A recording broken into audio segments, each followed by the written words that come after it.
like you through practice-oriented undergraduate programs in business-related areas. Then, in 2016, Prasetya Mulia grew as a university and involved the study of applied sciences, technology, engineering, and mathematics or STEM into their curricula. This was done as a response to the fact that those areas have advanced and become a huge part of today's human civilization. We know that collaboration is key to meet the ever-evolving standards and the demands the industrial job field needs. We synergize our curriculum with both internal and external collaborative learning organized within the institution and with companies. Establish partnership with many companies and world-class universities bring more values to the learning process that are relevant with the current business ecosystem.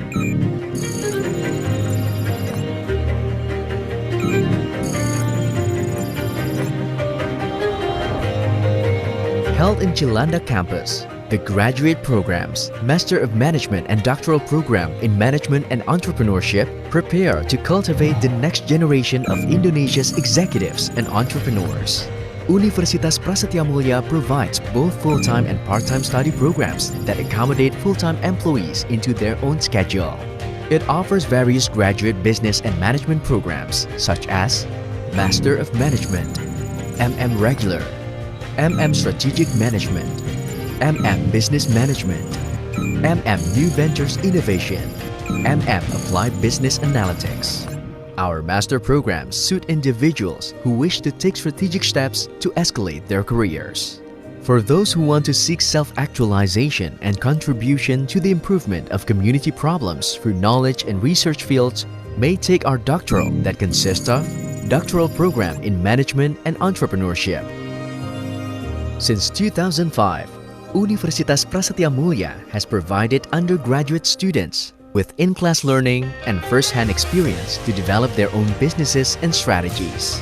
The programs offered in the BSD City campus are School of Business and Economics, which consists of Accounting, Branding, Business, Business Economics, Event, Finance and Banking, Hospitality Business, International Business Law, and School of Applied STEM, which comprises Business Mathematics, Computer Systems Engineering, Digital Business Technology or Software Engineering, Renewable Energy Engineering, Food Business Technology, Product Design Engineering. These programs implement unique and interactive learning methods, art-based learning, discovery-based learning, as well as project-based learning that are designed authentically to encourage the students to solve real society's problems, not just deal with theories and in-class lectures. This aim is achieved through the support of the latest and sophisticated learning laboratories. If we look into the statistics, 64% of Prasetya Mulia alumni got their first job before graduation. Meanwhile, 35% waited for an average of 4.4 months before landing on a job. Employers were 100% satisfied with Prasetya Mulia graduates. 27% alumni decided to become entrepreneurs. So, immerse yourself in an active learning environment that exposes you to industries, allowing you easy access to companies. Our library is designed to reinforce the learning process. You can relish your time to read and discuss in some cozy spaces. More than 10,000 e-journals, 5,000 digital books, and 45,000 physical books rest here to broaden your insights and knowledge. In the library, you can find various Scopus Index works by our faculty members. Additionally, Universitas Prasetya Mulia also conducts digital blended learning. Students are able to access lessons anytime suitable for them. To support the latest trend in a flexible and dynamic learning environment, we have an AV or audio and video studio with virtual classrooms. STEMpreneur Center is also located in collaborative STEM laboratories, where students from both schools can collaborate with the other stakeholders, like faculty members, investors, practitioners, and the government to discover and develop technology-based enterprises.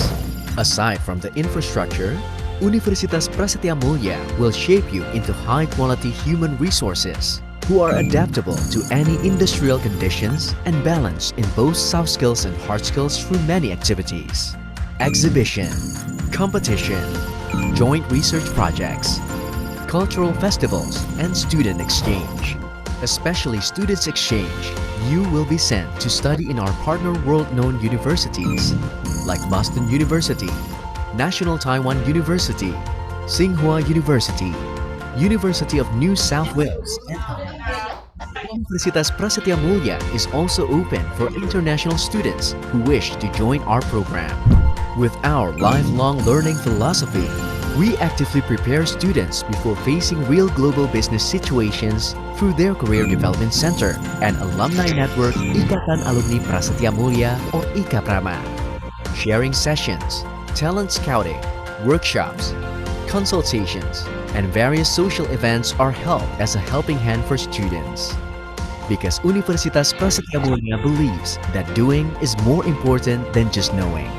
Universitas Prasetya Mulia, collaborative learning by enterprising.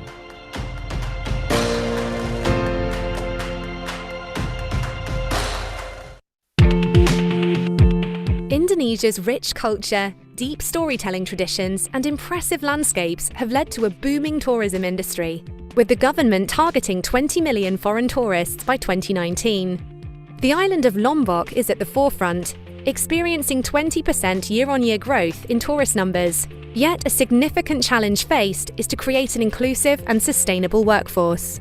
The Innovation and Investment for Inclusive and Sustainable Economic Development Project, or ISED, is a collaboration between the Government of Indonesia and the German federal government, implemented by GIZ and Bappenas, the Ministry of National Development Planning, with an emphasis on knowledge and skills transfer. ISED project strengthens the capacity of private and public sector actors by promoting inclusive and sustainable employment. In doing this, the project significantly contributes to the Sustainable Development Goals, in particular, quality education, decent work and economic growth, reducing inequalities, and responsible consumption and production. Focusing on the tourism sector, pilot programs have been rolled out in Bilebante, in central Lombok, and Sembalun, in East Lombok, to develop a number of eco-tourist villages, although efforts have been made increasingly difficult as the province has focused on recovery efforts following the devastating 2018 earthquake. As things develop, the question of how the province sustains this development and takes care of natural resources, the community, and its cultural legacy remains. Kami melihat tantangannya adalah bagaimana pariwisata ini juga bisa membawa partisipasi masyarakat secara lebih luas. Outcome-nya akan sangat signifikan kalau di pariwisata itu bisa melibatkan banyak orang, menyebarkan manfaat, ya, ekonomi, sosial ekonomi, dan juga lingkungan. Kita juga ingin melihat bahwa di tingkat lokal itu perguliran mengenai pengetahuan ini akan terus berlanjut. Ini kami sudah melihat inisiasinya, bibit-bibit keberhasilannya adalah misalnya melalui pelatihan e-commerce. Sangat berpengaruh e-commerce itu. Sekarang dunianya sudah digital, jadi kalau hotel yang tidak mengikuti perkembangan e-commerce maka akan tertinggal. Termasuk juga SDM-nya. Kemarin kita melaksanakan pelatihan itu, sehingga mempunyai gambaran yang luas tentang apa itu dunia e-commerce. Dunia digital e-commerce itu 24 jam. Apakah hotel-hotel dan pariwisata serta stakeholder yang lainnya siap? Siap atau tidak gitu? Ya harus siap, kalau enggak apa? Tertinggal dan diambil dengan market provinsi lain. The training carried out in the ISED project goes hand in hand with digitalization and inclusive business practices. Program kementerian lembaga maupun pihak swasta akan kita kerahkan ke Bilebante, yang mana 5 tahun ke depan kita berharap supaya desa Bilebante ini bisa menjadi semacam pilot project bagi desa-desa lain di Indonesia sebagai desa wisata hijau sekaligus sebagai desa wisata kebugaran. Wisata ini sangat mendongkrak perekonomian masyarakat dan pelan-pelan banyak masyarakat kami yang hidup dari kuliner, kemudian dari paket-paket yang ada.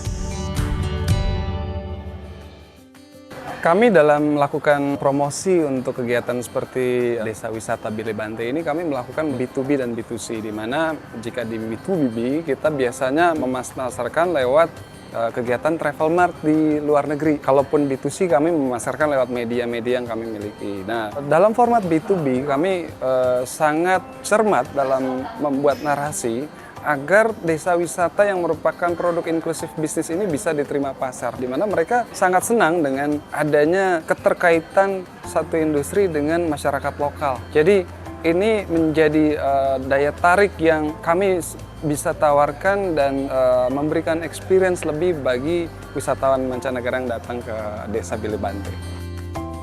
Kalau kita berbicara terkait dengan inklusivitas, sama seperti Sustainable Development Goals juga, no one left behind, semua pihak perlu berkontribusi terlepas dari masalah usia, gender, dan posisinya. Jadi intinya kolaborasi dan kerjasama, sinergisitas, baik di level pemerintah, non-pemerintah, media, perguruan tinggi, dan masyarakat lainnya. Itu yang menjadi salah satu kunci keberhasilan. With numbers of visitors arriving in Lombok and Sembalun increasing, demand for local coffee and associated industries is expected. ISED has developed a partnership with Anomaly Coffee and Sustainable Coffee Platform Indonesia to establish sustainable, inclusive businesses that improve smallholder farmers' capacity. Langkah-langkah yang harus kita lakukan adalah bagaimana sejak sekarang kita mengaktifkan dan melakukan pelatihan kepada badan usaha milik desa dan juga kelompok-kelompok tani yang ada di sini. Kita bisa bekerja sama dalam pelatihan barista, pemberian alat pasca panen, pengembangan pasar, dan pelatihan-pelatihan peningkatan kapasitas petani dalam hal pengolahan pasca panen mereka sehingga produksinya semakin baik.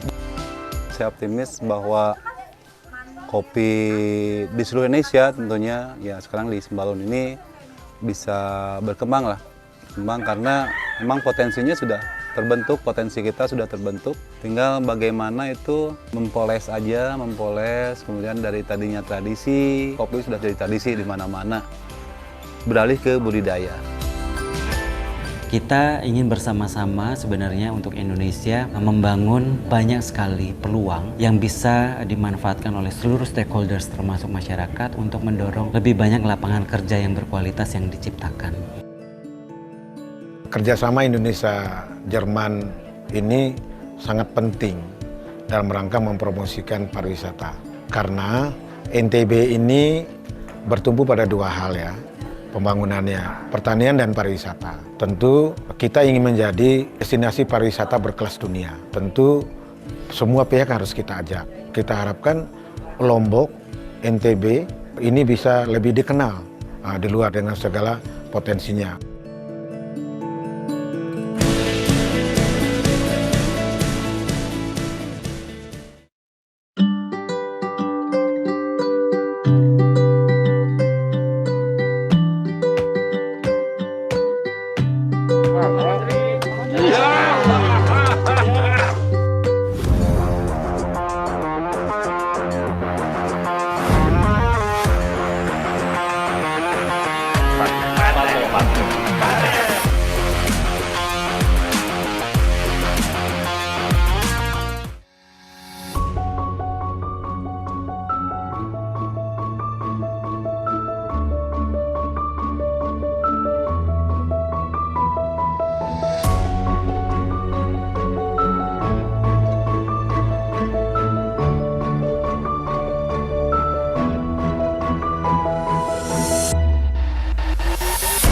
Selama ini di Jawa misalnya, terutama yang kepemilikan lahannya sempit-sempit, itu nggak mungkin kita bisa membangun corporate farming yang bisa menghasilkan produk yang konsisten, mutunya bagus, ya, justru meningkatkan kesejahteraan petani.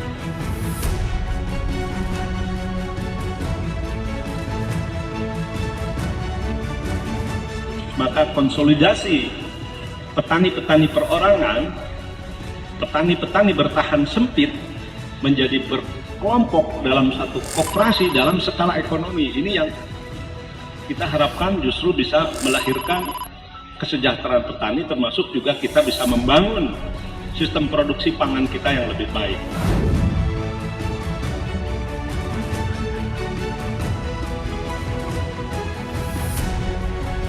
Pertama kali adalah penyediaan bibit, dan bibit ini diproduksi di farm kami. Kita melalui tissue culture, karena kami harus yakin bahwa bibit penyakit ini tidak ada di dalam bibit yang kami akan bagikan. Kemudian bibit pisang ini juga tidak mengalami mutasi, dan itu yang akan ditanam oleh petani. Nah, dari situ petani mengalami proses, nanti ada proses pemupukan dan lain sebagainya. Sudah siap keluar jantungnya ini nanti akan disuntik dengan insektisida. Ini untuk menghindari kulit pisangnya supaya tidak banyak titik-titik, supaya mulus.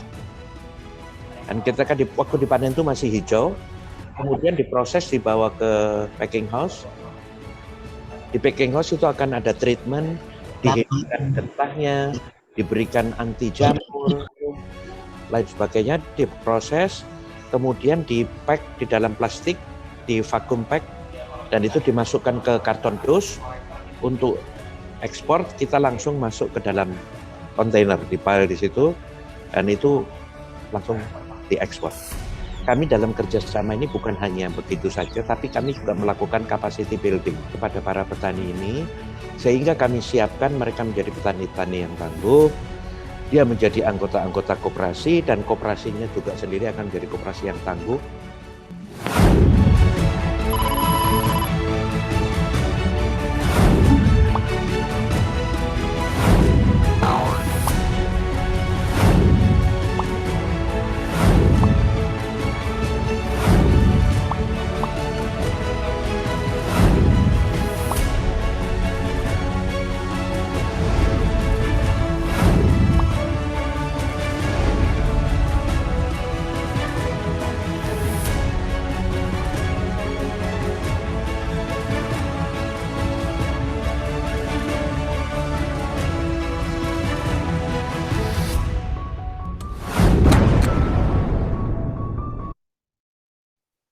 Oke, selamat siang Bapak dan Ibu.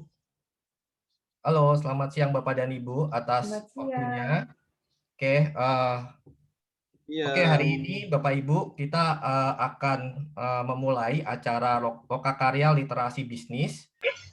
Kegiatan ini dilakukan oleh Business Venture Development Institute (BVDI) Universitas Prasetya Mulia dan proyek riset yang merupakan kerjasama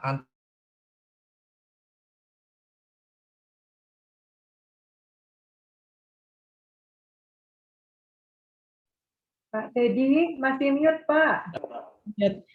Oh, oke, sorry. Ya. Halo, selamat siang Bapak dan Ibu. Saya ulangi ya, Bapak dan Ibu. Mohon maaf. Tadi keklik ya.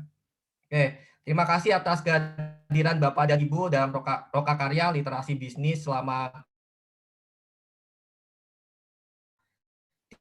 3 hari ini ya. Kegiatan yang diadakan oleh Business Venture Development Institute (BVDI) Universitas Prasetya Mulia dan proyek riset yang merupakan kerjasama antara Bappenas dengan GIZ, didukung oleh Kementerian Koperasi dan UKM dan Kementerian Desa, Pembangunan Daerah Tertinggal dan Transmigrasi. Nah, selama 3 hari ini Bapak dan Ibu akan belajar tentang strategi bisnis, manajemen pemasaran, manajemen sumber daya manusia, manajemen keuangan, dan manajemen operasional. Oke. Nah, Bapak Ibu, sebelum kita mulai, saya ingin menyambut dulu kedatangan Bapak Eko Adi Priyono dari Kementerian Koperasi dan UKM, kemudian Ibu Dian Fitriani dari GIZ, dan juga pemateri kami dari Pak Eko Suhartanto yang sudah berada di sini. Mungkin saya meminta Ibu Dian Fitriani selaku tim leader dan senior advisor ISET Project bisa memberikan pembukaan, Bu. Waktu dan tempat saya persilakan buat Ibu Vivit. Silakan. Ya. Terima kasih banyak Pak Teddy. Assalamualaikum warahmatullahi wabarakatuh. Salam sejahtera bagi kita semua. Om Swastiastu. Pada siang hari ini, semoga Bapak, Ibu, dan teman-teman semua, khususnya yang sedang menunaikan ibadah puasa, dan kita semua diberikan kesehatan, semangat, dan juga kemampuan untuk menyerap ilmu yang akan disampaikan oleh para ahli bisnis, yaitu para dosen dari Universitas Prasetya Mulia, dalam rangkaian Lokakarya Literasi Bisnis yang akan berlangsung mulai dari hari ini hingga tanggal 19 April 2021. Bapak Ibu tadi sudah disebutkan oleh Pak Teddy ya, bahwa Lokakarya Literasi Bisnis ini terselenggara berkat kerjasama antara proyek ISET dan DVDI, Universitas Prasetya Mulia, serta berkat dukungan dari Kementerian Koperasi dan UKM. Nah, ini tadi sudah disebutkan juga, Pak Eko sudah ada di sini, Pak Eko Adi Priyono dari Kementerian Koperasi dan UKM, dan juga Kementerian Desa, Pembangunan Daerah Tertinggal, dan Transmigrasi. Bapak Ibu, proyek ISET adalah proyek kerjasama antara pemerintah Indonesia dan Jerman yang diwakili oleh Kementerian Federal Jerman untuk Kerjasama Ekonomi dan Pembangunan bersama dengan Bappenas, di mana Direktorat Industri, Pariwisata, dan Ekonomi Kreatif sebagai pengampu dan kami dari GIZ sebagai badan pelaksananya. Proyek ISET bertujuan untuk mempromosikan ketenagakerjaan yang inklusif dan berkelanjutan di dua sektor, yaitu pariwisata di Pulau Lombok dan manufaktur dengan fokus pada industri makanan dan minuman di Jawa dan Lampung. Lokakarya Literasi Bisnis ini dilaksanakan sebagai upaya proyek ISET yang akan segera berakhir di bulan Juni tahun ini untuk memastikan keberlanjutan atau sustainability dari kegiatan bisnis inklusif yang telah dilaksanakan sejak tahun 2019 bersama dengan para mitra dari sektor swasta dan juga pemerintah, baik di Lombok, yaitu Gile Bante, Sembalun, dan Mandalika, juga di Lampung dan Jogja. Dan khususnya untuk Lokakarya Bisnis ini kita tidak terbatas hanya di Lombok ataupun di Lampung dan Jogja, tapi memberikan kesempatan kepada mereka semua yang berminat untuk menimba ilmu di seluruh Indonesia. Nah, sedikit mengenai bisnis inklusif, apa sih yang dimaksud dengan bisnis inklusif tersebut? Jadi, bisnis inklusif itu adalah bisnis yang menyediakan barang, jasa, serta penghidupan secara komersil dan layak untuk mereka yang hidup di dasar piramida ekonomi, atau biasa kita sebut juga dengan masyarakat marginal atau prasejahtera. Sehingga mereka juga dapat menjadi bagian dari rantai nilai inti perusahaan, baik sebagai pemasok, distributor, penjual, dan juga konsumen. Nah, dengan bisnis inklusif ini ada pemberdayaan masyarakat, ada juga peningkatan kapasitasnya. Dalam mengimplementasikan kegiatan bisnis inklusif ini, proyek ISET menggandeng Universitas Prasetya Mulia. Kenapa? Karena kita tahu bahwa Universitas Prasetya Mulia ini tidak perlu kita ragukan lagi, Bapak Ibu. Prasetya Mulia ini adalah pelopor sekolah bisnis terkemuka di Indonesia yang berdiri sejak tahun 1982. Sedangkan BVDI atau Business Venture and Development Institute adalah bagian dari School of Business and Economics dari Universitas Prasetya Mulia yang bertujuan untuk menyediakan peluang bagi para dosennya untuk terlibat dalam proses bisnis venture dan juga membagikan keahlian serta riset dalam bentuk konsultasi bisnis, pelatihan, workshop, seminar, dan juga pembinaan. Baik, Bapak, Ibu, dan teman-teman semua, tanpa berpanjang lebar, saya akan akhiri sambutan pada siang hari ini, sekaligus juga membuka. Atas nama proyek ISET, saya ingin mengucapkan banyak terima kasih atas kerja keras dari Universitas Prasetya Mulia, sehingga Lokakarya Literasi Bisnis ini dapat kita mulai. Khusus kepada Pak Eko Suhartanto yang akan menjadi pemanteri pada hari ini, terima kasih banyak Pak. Dan juga terima kasih yang sebesar-besarnya kepada para mitra, terutama Kementerian Koperasi dan UKM, dan juga Kementerian Desa PDTT yang telah mendukung kegiatan ini. Semoga Tuhan Yang Maha Esa membalas semua kebaikannya, dan kita berdoa semoga Lokakarya ini dapat berjalan dengan baik dan lancar dan membawa manfaat yang sebesar-besarnya untuk kita semua. Assalamualaikum warahmatullahi wabarakatuh.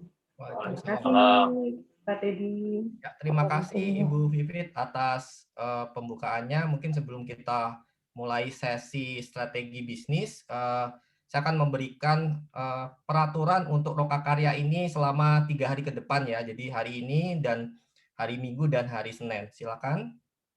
Oke, yang pertama adalah mohon Bapak Ibu untuk merinen nama Zoom, Pak.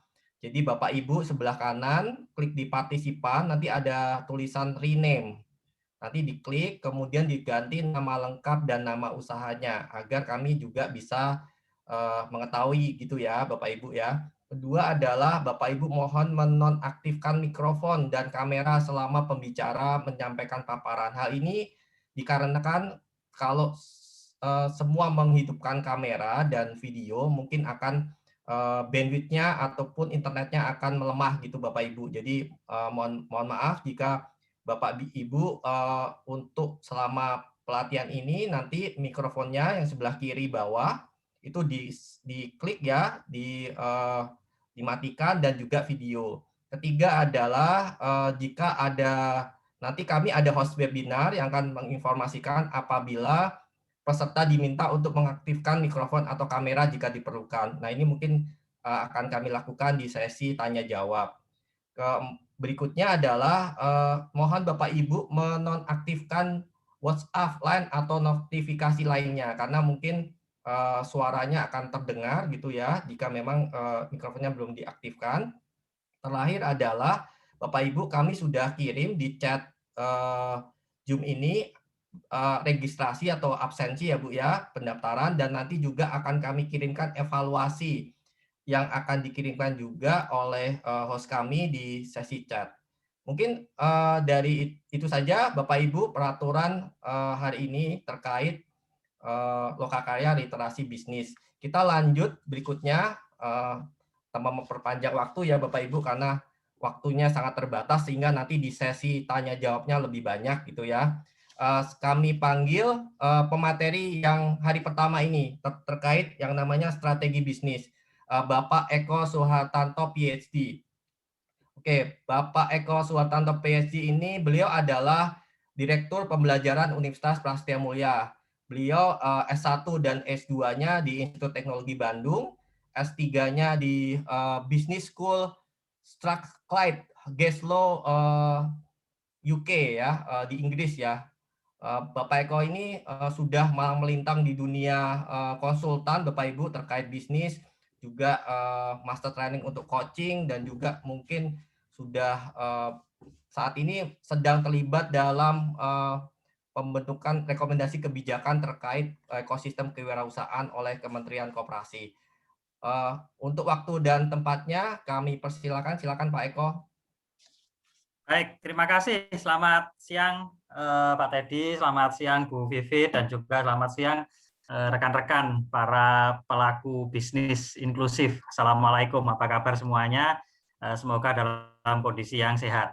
Sebelum saya lanjutkan, saya ingin memastikan ya, yang saya share ini sudah terlihat semua ya? Sudah Pak Eko. Oke, suara juga sudah jelas ya. Baik, Bapak Ibu, waktu kita singkat, hanya 1 jam, saya menyampaikan materi tentang strategi bisnis, yang memang sebenarnya materinya cukup banyak, tapi tidak apa-apa. Oke, saya akan pastikan Bapak Ibu nanti akan mendapatkan sesuatu begitu ya. Tetapi sebelum saya menginjak pada materi sendiri, ini saya selalu ingin memulai dengan berkenalan, mengetahui tentang sebentar. Ya. Nah, tentang siapakah bisnis Bapak Ibu. Nah, kita mulai dari sini. Nah, jadi ini saya mempersonifikasikan bisnis Bapak Ibu. Nah, ini kalau nggak salah ada 40 peserta ya. Ya, ada 40 peserta. Nanti akan saya akan minta beberapa untuk sharing begitu. Tidak semua tentu saja. Nanti sukarela saja. Nah, tetapi sebelum Bapak Ibu sharing ada beberapa pertanyaan yang mohon dipikirkan jawabannya dalam waktu yang singkat gitu. Nah, ini nanti mohon dijawab beberapa pertanyaan saya ini. Apa bisnis Anda? Jawabannya singkat saja. Nah, yang kedua, mengapa Bapak Ibu melakukan bisnis tersebut? Yang ketiga, bisnis Bapak Ibu ini ingin menjadi seperti apa dalam 10 tahun yang akan datang? Nah, jadi silakan membayangkan gitu ya. Nah, dalam 10 tahun yang akan datang ini Bapak Ibu ingin bisnis yang sekarang sedang ditekuni ini akan menjadi seperti apa? Nah, apa ini bebas, silahkan silahkan mungkin mengambil contoh begitu ya, mengambil contoh role model bisnis yang sudah ada, silahkan. pertanyaan berikutnya ada hal besar apa yang ingin dicapai oleh bisnis Bapak Ibu tersebut. Nah ini mungkin terkait ya pertanyaan nomor 4 ini dengan nomor 2. Ya, jadi nomor 2 itu kan alasan ya untuk melakukan bisnis, dan nomor 4 ini mungkin lebih spesifik untuk hal apa yang ingin dicapai oleh bisnis tersebut. Terus kemudian kira-kira apa yang perlu dilakukan untuk mencapainya. Ya ini tolong ini dipikirkan jawabannya dengan cepat, begitu spontan.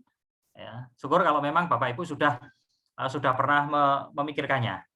Saya akan beri waktu 2 menit saja ya, 2-3 menit begitu ya, untuk nanti saya minta Bapak Ibu untuk sharing, ya, untuk sharing. Ya, sharing nanti menyampaikan jawaban atas beberapa pertanyaan ini. Oke, silakan.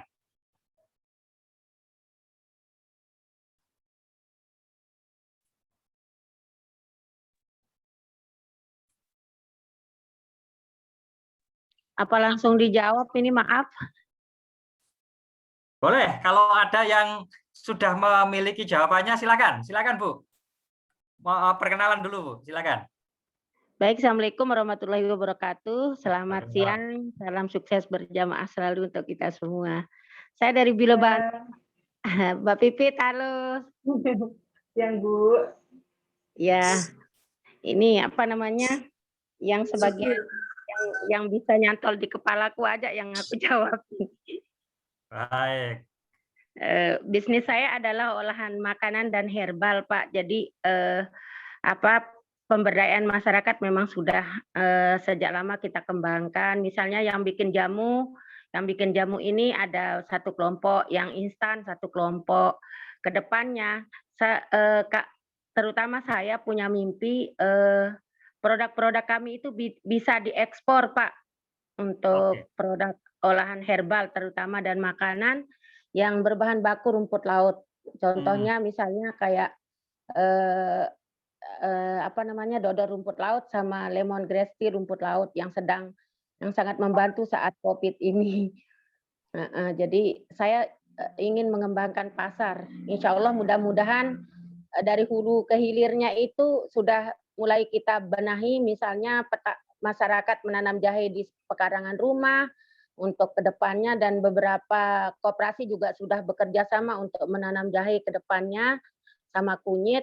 Mudah-mudahan kita bisa, saya mimpinya herbal ini membantu masyarakat sekitar untuk meningkatkan kesehatan dan bisa memperluas pasar sampai ke luar negeri.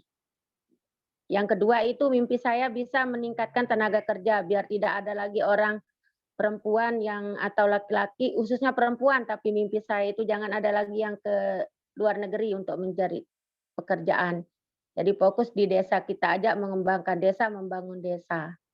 Itu, Pak. Untuk pabrikasi, saya mimpinya pabriknya standarisasinya dari 1 pintu, tapi pabriknya di rumah-rumah penduduk. Jadi kita standarisasi satu produk, satu produknya itu standarnya satu produk itu satu standar, tapi dikeluarkan dengan satu branding, tapi pabrik-pabriknya itu di HAM industri, Pak. Itu. Baik. Terima kasih. Terima kasih, luar biasa Bu Zainab sharingnya ya. Jadi saya melihat ini ada mimpi besar dari Bu Zainab untuk membuat istilahnya itu sustainable supply chain gitu. Jadi mulai dari hulunya, penanaman bahan baku, bahan dasar dari herbal segala macam sudah ada standarisasi, prosesnya ada standarisasi sehingga produknya standarisasi. Jadi standarisasi ini merupakan sesuatu yang memang sangat penting. Saya sangat setuju dengan adanya standar, maka konsumen itu bisa mendapatkan kepastian tentang apa yang akan mereka dapatkan, tentang value, tentang manfaat yang akan mereka dapatkan. Dan ini memang yang paling dicari oleh konsumen. Jadi mendapatkan sesuatu yang pasti. Jadi mungkin saya sedikit cerita juga. Ini banyak kopi dari Vietnam juga sudah masuk di Indonesia, meskipun Indonesia ini produsen kopi yang termasuk yang paling berkualitas di dunia, dan sebagian besar kopi-kopi Indonesia yang berkualitas itu sudah sukses diekspor, karena memang penduduk Indonesia itu sebenarnya kurang masih belum menjadi konsumen kopi berkualitas gitu ya. Jadi justru yang diminati di Indonesia ini kopi-kopi yang masih kurang, yang kemudian dicampur dengan susu dan lain-lain gitu. Nah, ternyata kopi-kopi yang standarnya tidak terlalu tinggi ini banyak masuk dari Vietnam. Mengapa? Karena mereka mampu memberikan kepastian tadi, memberikan standar. Nah, jadi standar kopinya itu tidak naik turun, ya kualitasnya itu ya relatif tidak bagus sebenarnya, tetapi konsisten gitu ya, konsisten tidak terlalu bagus itu gitu. Nah, ini yang membuat industrialisasi ini bisa jalan, dan luar biasa tadi yang disampaikan Bu Zainab, melakukan industrialisasi dimulai dari desa. Nah, ini menarik sekali. Mengapa tidak? Karena resources kan adanya di desa. Terima kasih Bu Zainab atas sharingnya. Silakan. Siapa lagi Bapak Ibu yang berkenan bersedia untuk sharing? Silakan. Halo. Silakan Pak. Halo. Ya, Pak Armin ya. Maaf. Pak Armasi. Pak Armasi, silakan Pak Armasi. Ya, silakan Pak. Oke, terima kasih Pak atas waktunya. Assalamualaikum warahmatullahi wabarakatuh. Waalaikumsalam Pak. Salam sejahtera, selamat siang untuk kita semua, Mbak Pipit, Mas Dedi, aduh Bapak, sorry lupa tadi. Ya, saya hanya berbagi sedikit Pak tentang apa yang Bapak tanyakan ini, ternyata pertanyaan ini masalah luar biasa sekali. Tapi saya mencoba untuk berbagi sedikit. Yang pertanyaan pertama menyangkut apa bisnis Anda. Jadi bisnis saya di sini yang sudah berjalan beberapa tahun, Pak. Ini mengelola penginapan, juga sebagai trade organizer yang membantu pendaki ke Gunung Rinjani, mengorganize semuanya. Ya, kemudian yang sudah sekarang ini setelah mendapat pelatihan kopi dari GIZ, tentunya kemarin itu sudah setahun saya mulai tertarik dengan kopi dan kepingin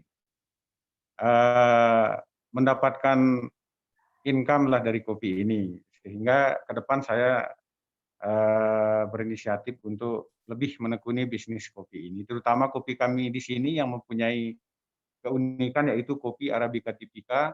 Konon katanya yang kami punya di sini adalah kopi tua, termasuk kopi tertua di Indonesia jenis Typica tersebut. Jadi setelah penginapan selama ini tidak terlalu aktif karena gempa, kemudian disusul dengan COVID, jadi yang memberi harapan ke depan ini kayaknya kopi, Pak. Jadi saya melakukan bisnis yang di kopi ini pertama setelah mendapatkan pelatihan kemarin, bismillah kita niat nanam kopi untuk bumi, untuk masyarakat dengan oksigennya. Kemudian kalau 2 tahun ke depan, mudah-mudahan 3 tahun ke depan bisa berbuah, sehingga kita bisa memproduksi kopi tersebut, kemudian menjualnya dalam bentuk kemasan. Dan teman-teman di daerah saya ini ternyata mempunyai beberapa keuntungan dengan ketinggian, dan teman-teman kami yang berada di ketinggian 1000 itu sudah membudidayakan kopi Arabica dan Robusta sambungan. Nah, namun ke depan, dalam 10 tahun ke depan ini tentunya harapan saya, selain penginapan ini, kalau gelombang pariwisata ini semakin membaik, tentunya bisa menopang ketika saya bisa memproduksi kopi, tamu saya tidak lagi mencari kopi keluar, itu yang harapan terkecil. Kemudian nanti ke depan kalau orang-orang sudah mulai mengkonsumsi kopi, kebetulan selama ini kopi Sembalun itu katanya enak sekali, dan kami ke depan ini kepingin kopi di sini mempunyai identitas khusus, sehingga kalau bisa, saya selaku petani ini nanti bisa memproduksi kopi yang specialty. Begitu, sehingga masyarakat kami di sini semakin banyak yang tertarik untuk menanam kopi, membudidayakannya, sehingga bisa bernilai ekonomi yang lebih tinggi. Begitu. Kemudian dalam bisnis ini ya ke depannya kalau saya bisa memproduksi kopi yang berkualitas, tentunya saya tetap akan mengupayakan kampanye kepada pecinta kopi ini supaya minum kopi yang berkualitas, supaya kesehatannya juga berkualitas begitu. Karena kopi ini seyogianya bukan digunting itu, tapi kopi yang baik itu ternyata gilingkan sendiri begitu, bukan digilingkan orang begitu. Nah, sehingga yang saya lakukan untuk mencapainya ya saya mulai bertani Pak sekarang. Kopi ini di samping saya juga menunggu kabar baik dari angin pariwisata ini tentang penginapan saya dan trekkingnya. Tapi saya sekarang bertani dan insya Allah musim kopi ini saya juga mengumpulkan hasil dari petani-petani lain untuk saya sambil belajar mengolah sehingga dia bisa menjadi kopi yang baik. Ya, kira-kira Pak begitu kurang lebihnya. Mohon maaf. Terima kasih. Assalamualaikum warahmatullahi wabarakatuh. Waalaikumsalam. Terima kasih Pak Armasi atas antusiasmenya ya. Di Sembalun Pak ya. Oke. Iya betul. Di kaki Rinjani. Wah, oke Pak. Semoga Jumat depan kita bisa ketemu di sana Pak. Saya ingin mudah-mudahan kita tunggu Pak. Oke, siap. Jumat depan saya berangkat ke sana. Oke, baik. Widodo Pak, minta waktu Pak. Oke, baik. Oke, Pak Widodo. Oke, silakan Pak Widodo, silakan. Ya. Assalamualaikum warahmatullahi wabarakatuh. Terima kasih waktunya Pak. Ini menjawab 5 pertanyaan ini kami dari BUMDes Ciapus Cipta Mandiri Pak. BUMDes kami umurnya baru 2 bulan Pak. Oke. Tapi kami udah beranikan diri kita bikin produk dari air limbah hidrosolnya Serehwangi Pak. Dari destilasi pengukusan itu Sereh Wangi yang si pemiliknya itu ngambil minyaknya, kami ngambil air limbahnya Pak. Kami jadikan sabun cuci piring, jadikan karbol dan jadi hand sanitizer. Dan ini luar biasa, kami produk di bulan Februari 1 bulan itu 1000 botol Pak di desa kami. Antusias warganya udah terlihat dan memang mereka suka sekali karena aromanya kita nggak pakai essence tambahan Pak. Kita murni pakai hidrosol dari destilasi Serehwangi. Jadi kalau ditanya apa bisnis Anda, bisnis kami di BUMDes adalah sebagai fasilitator atau wadah dari semua UMKM di desa aja Pak. Kami tidak melakukan pekerjaan produksi macam-macam, kami menjadi mediator aja Pak, menjadi fasilitator biar UMKM pada hidup, kami yang menjualin gitu Pak, yang bantu menjualkan. Kemudian kenapa kita mau melakukan bisnis ini Pak di BUMDes gitu ya? Saya dan teman-teman mau terjun karena kita udah pada nggak kerja nih, udah maunya kita semuanya ke desa aja lah, kita bantu desa gitu, jadi bumi putra gitu Pak ya. Jadi kita mau meningkatkan ekonomi desa, kita mau juga memberdayakan masyarakat sehingga bisa mengurangi pengangguran dan lama-kelamaan desa kami pasti lebih aman kalau masyarakatnya lebih makmur gitu ya ke depannya. Kalau pertanyaan ketiga, bisnis kita menjadi seperti apa dalam 10 tahun ini sebenarnya nggak pernah kebayang sih BUMDes 10 tahun lagi. Cuma kita mau jadi BUMDes terbaik sih, jujur aja. Kalau mimpi besar kita mau jadi BUMDes terbaik dan kita mau jadi home care produk kita tuh kita bisa ekspor. Semua orang bisa merasakan kelebihan dari produk kita yang wanginya tuh benar-benar wangi Serehwangi gitu ya. Kemudian hal besar apa yang ingin dicapai oleh bisnis kita? Hal besarnya adalah kita mengurangi angka pengangguran di desa kami, bisa menyumbangkan, bisa menjadi kontributor PAD yang bagus untuk desa kita. Paling minim kita kalau lihat dari anggaran dasar dan anggaran rumah tangga kita 30% lah minimum kita bisa kontribusi ke desa sehingga ini bisa dirasakan oleh masyarakat. Kemudian endingnya adalah bottom line-nya kita bisa membuat sejahtera masyarakat di sana, hidup semua ekonominya geliatnya dan memang jadi enak gitu ya. Kemudian apa saja yang harus dilakukan untuk mencapai itu ya, karena memang nggak pernah terfikir sampai 10 tahun di program kerja kita, ya kita mau nggak mau balik ke POAC Pak, Planning, Organizing, Actuating, dan Controlling nanti ke sana paling. Itu Pak Eko, singkat Pak, kami BUMDes yang baru lahir Pak, mohon supportnya Pak. Baik, terima kasih Pak Widodo atas sharingnya ya. Semoga kegiatan kita ini bisa memberikan nilai tambah begitu ya, bisa saling membantu dan ya sedikit banyak nanti bisa berkontribusi terhadap pencapaian cita-cita Bapak dan BUMDesnya. Jadi nanti akan ada beberapa hal atau materi-materi teknis yang saya yakin bisa bermanfaat. Bapak Ibu, saya sangat sangat surprise ya dengan ini ya apa namanya dengan antusiasme Bapak Ibu, dan saya yakin semuanya pengen cerita. Nah, cuman karena waktunya terbatas, saya beri kesempatan satu aja, mohon maaf. Silakan. Kalau masih ada. Masih ada? Atau sudah cukup? Izin, Pak. Ya, silakan Bu Sukma, silakan. Perkenalkan, saya dari Bank Sampah Mandiri Sejahtera dari Lombok Barat, Pak. Kebetulan usaha saya itu bergerak di bidang kerajinan yang berbahan daur ulang. Jadi tujuan saya di sini ingin mengembangkan berbagai macam kerajinan yang bahannya adalah daur ulang. Artinya di sini saya memperkenalkan kepada halayak, yaitu kepada masyarakat, bahwa bahan-bahan limbah atau daur ulang itu bisa bernilai ekonomi, tapi dengan sedikit kreativitas yang kita miliki, bisa kita olah menjadi barang-barang yang bernilai ekonomi. Jadi tujuan kami juga di sini memberdayakan ibu-ibu rumah tangga, terutama yang mempunyai istilahnya sampah-sampah di rumah, itu bisa diolah lagi menjadi barang yang bernilai ekonomi.